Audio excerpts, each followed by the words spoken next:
hoy en día se llama Casa del Bailío, es un nombre antiguo, pero durante un tiempo fue conocida en la bibliografía como Casa Castejón. Es una de las casas mejor conservadas de Córdoba y además más claras en lo que se refiere a su organización. Y aquí probablemente tengamos el patio más antiguo de toda Córdoba, ¿no?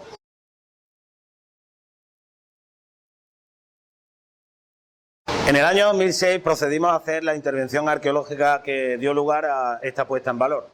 Fue muy limitada, realmente fueron 4 sondeos solamente, pero nos permitió aquilatar con precisión la fecha de la casa, que debido a la antigüedad de cuando se excavó y la ausencia de datos, se especulaba mucho sobre su origen. En principio estaba publicado que su origen podría estar en el siglo I antes de Cristo. Sin embargo, los datos que obtuvimos con esos pequeños sondeos nos dicen con claridad que la casa en origen es de época del emperador Augusto.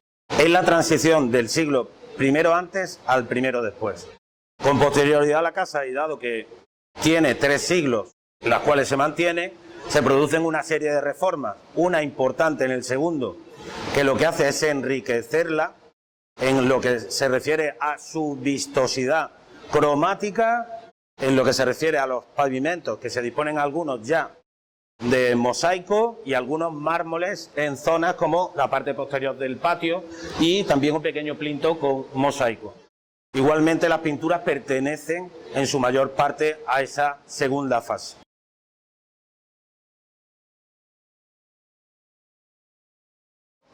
Las partes principales de cualquier vivienda romana, ya digo, una vivienda media o media alta de este tipo, era, por supuesto, el patio, que se llamaba peristilo, tenía una parte porticada y otra no. En la parte no porticada habitualmente se disponían plantas, arriates, algunas esculturas, fuentes decorativas, etcétera, con una idea de introducir el jardín dentro de la propia casa.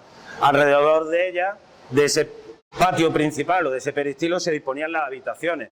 Las partes que eran más accesibles por parte del público o para el público eran aquellas que tenían una vocación precisamente para permitir el acceso de los clientes del dominus, de la persona que era propietaria de la casa.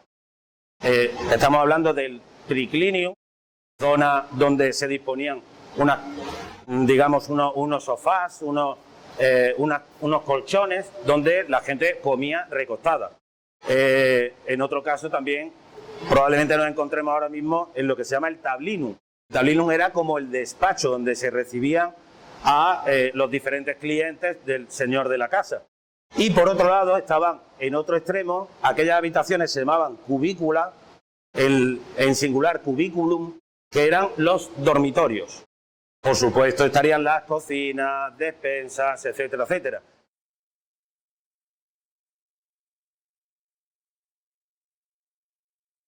La decoración arquitectónica de las casas era, tenía una enorme variedad. Todo dependía del poder económico de la persona que estuviera allí. En este caso tenemos que las columnas son de calcarenita y están revestidas. Sin embargo, había muchas que tenían pues decoraciones de mármoles, de colores, etcétera. Los pavimentos, por ejemplo, podían ser igualmente pues bien mosaicos, que bueno, demostraban un enorme virtuosismo, pero de mejor calidad y sobre todo que demostraba un mayor poder económico, eran aquellos que se llaman los ópera sextilia, que estaban hechos con mármoles de colores simulando motivos geométricos, de tal manera que se conformaba una enorme alfombra con módulos reiterativos. La decoración parietal también tiene una enorme variedad. En el caso de la casa donde nos encontramos es bastante simple en general. Sin embargo, hay otras casas donde aparecen simulaciones de arquitecturas. Por ejemplo, se pintan pilastras en perspectiva, se pintan, por ejemplo, capiteles.